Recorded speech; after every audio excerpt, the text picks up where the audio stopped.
بسم الله الرحمن الرحیم الحمد لله رب العالمین والصلاة والسلام علی محمد و علی آله و صحبه اجمعین. قاعده بزرگترین، قاعده مهمترین قاعده همین قاعده است. یعنی بفهم که شرک امروز چی میگن؟ یعنی میگن که 40 شماها عملهای ما شرک بنامید. ما نماز میخونیم، روزه میداریم، الله تعالی باوری داریم، الله تعالی ما خلق کردگی. ما نمیگیم که این قبرهای ما این قبرهای ما، این سنگهای ما خلق کردگی یا ما بر اسمت یا ما میمیران ما چی میکنن خلق میکنن. ما این خیلی نمیگیم. اینها فقط چی هستن؟ یعنی فهمیدن نمی میگن نمیگن.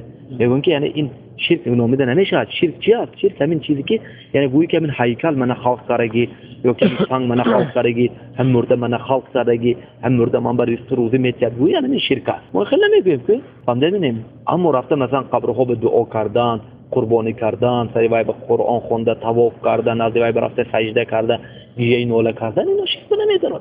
شرک همین چیزی که مفهوم شرک همین که یعنی تو چیکار میکنی؟ یعنی رفته شرک همین چیزی که یعنی تو رفته مثلا همین قبرهای چی میکنی؟ خالق و رازق و محیی و مدبر و ممیت میکنی.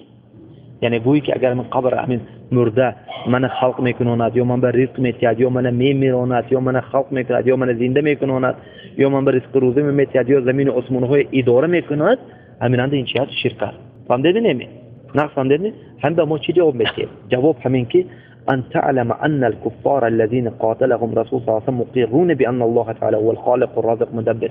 همین مشرک هایی که وقت عهد رسول صلی الله علیه و آله بودن، ابو جهل و ابو لهب، همین هایی که رسول صلی الله علیه و آله اومده اونها دعوت کردند و از شرک دعوت توحید به دعوت میکردند، هم مشرک های زمان رسول صلی الله علیه و آله بدگی ها مقر بودن، اقرار میکردند، اعتراف میکردند. نه، اعتراف میکردند که خالق وایها کی است؟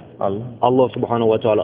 میگفتن که خالق ما، رازق ما، مدبر اداره کننده ما زنده میکردگی و میمیرانندگی ما کی است؟ یگانه الله سبحانه و تعالی است. لیکن همین چیز وایهای اسلام به دراوت نه. اگجای گپ افتید کارهاشون چیه؟ الله در شما از گجای دلیل افتید که وایها وجود الله تعالی به الله تعالی خلق کردنش به الله تعالی خالق بودن، رازق بودن، زنده کننده، میمیرانده الله تعالی به وایها باور داشتن. نه کجا فهمیدید؟ الله سبحانه و تعالی سوره یونس میگه. الله سبحانه و تعالی نگرید 4 چیز میگه الله تعالی جنده. قل من یرزقکم من السماء والارض. مشرک ها بگو که شماها به رزق میتید از زمین و از آسمان ها. از آسمان بارون فرستانده، به سبب بارون از زمین چی میتید؟ شماها به رزق روزی میتید. گندم میدونیتون؟ گندم؟ هم گندم به سبب چی میروید؟ بارون نباشه. بارون کی میتید؟ الله. یعنی گنده منش گندم نباشد حیات هایمی میمیرد. آدم ها گفته که همین گندم که میتید ما به الله سبحانه و تعالی. مشرک ها بگو که چی شماها به رزق میتید از زمین و آسمان؟ یک سوال. دویمش اما یملک السمع والابصار. سمع شنیدن، ابصار چشم، شنیدن شما به رخصت یعنی شنیدن و دیدن شما به کی داده کی؟ یعنی گوش و چشم شما ها به کی داده کی؟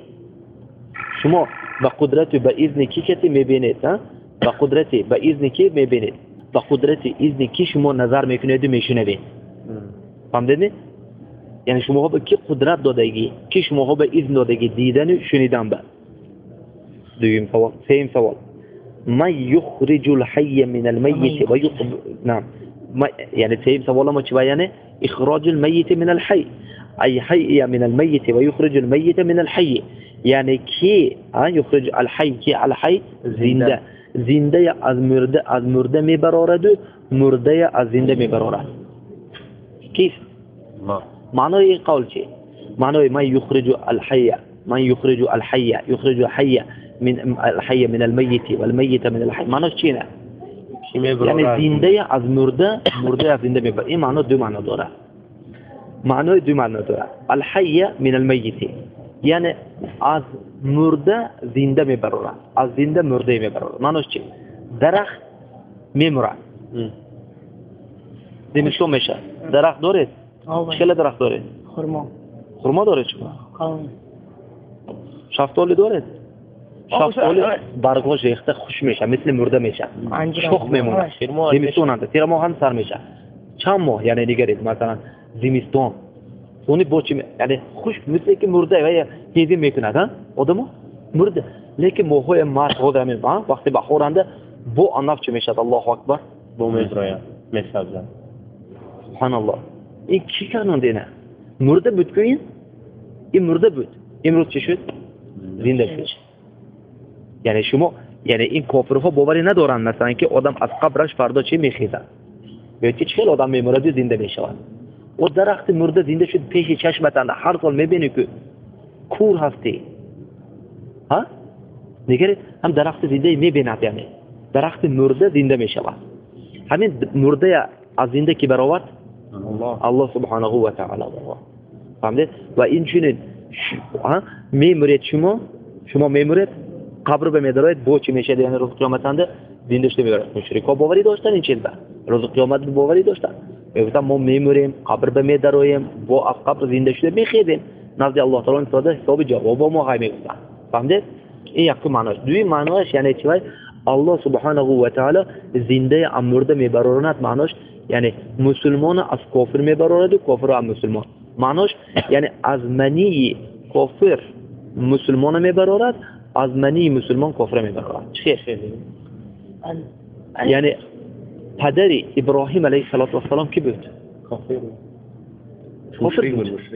کافر مشرک بود لیکن اول مشرک پیدا شد حضرت ابراهیم زنده آذر مرده الله اکبر فهمیدید نفهمیدید قدرت بینید آذر سخت‌ترین دشمنی توحید ابراهیم دوست داشته‌ترین الله اکبر دیدید نه دیدید نه و این چنین چیزی مرده از زنده میبراند نوح علیه السلام یکمین رسول الله فرزندش کافر بود مرده است که برای نوح زنده فرزندش مرده است که جا برآمد زنده فهمیدید نه فهمیدید نه فهمیدید انا من چی و من یدبر الامر چهارم سوال و من یدبر الامر یدبر الامر کی کارهای زمین و آسمان اداره میکنه آفتاب کجا میبره از مشرق میبره کجا میشینه مغرب آفتاب از کجا میبرد از مشرق میبرد کجا میرد یعنی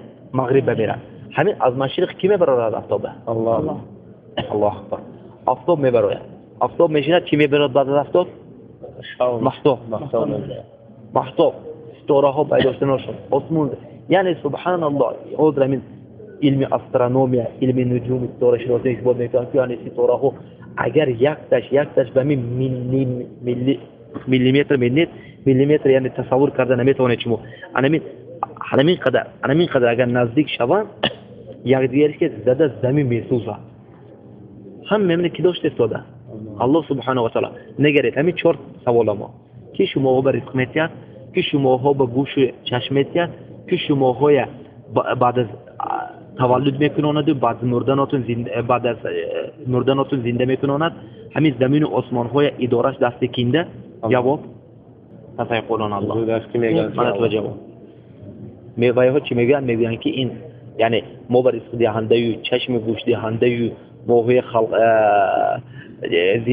خلق کننده و میمرانندگی و اداره کننده زمین و آسمان ها این یگانه الله سبحانه و تعالی افلا تتقون ها محمد صلی الله علیه و سلم بگید که فقول اذا نکو یا بگو که افلا تتقون آیا نمیترسید الله تعالی شرم نمیداری الله تعالی خودت گفتی که من به رزق میتید الله تعالی خودت گفتی که گوش و چشم میتید من به قدرت الله تعالی میبینم میشنوم میگویی که من زنده کنندگی میمراندگی الله تعالی خودت میگویی که زمین و آسمان داشته که الله تعالی شرم نمیداری روسیا که تو رفته شرک میبری الله تعالی به قبر رفته عبادت میکنی فهمیدید نمی یعنی قول میکنه میشه قاعده یکم باید که همین استوار شود که فهمید که شرک یعنی ربوبیت نه شرک جنده پیدا شده است الوهیت ربوبیت همه چی بود یعنی مقر حتی فرعون ولقد علمتم میگه موسی میگه شما دونستید حقیقتا که فرعونی که میگه که انا ربکم الاعلی میگه من پروردگار اولی شما هستم میگه موسی میگه که حقیقتا دونستید که پروردگار شما الله است شما دونستی فرعون تو دلتان میدونه الله تعالی میگه انکار کردن الله تعالی جحدوا بها الله تعالی قولاش انکار کردن لیکن استيقنت دلهاشون یقین دونستن دلهاشون پر ایمان بود که میدونستن که الله وجود داره lekin amaliy iflosiy tog'utiy takabburiy ishlarni bedatildi. Valhamdulillahi robbil alamin va sallallohu alayhi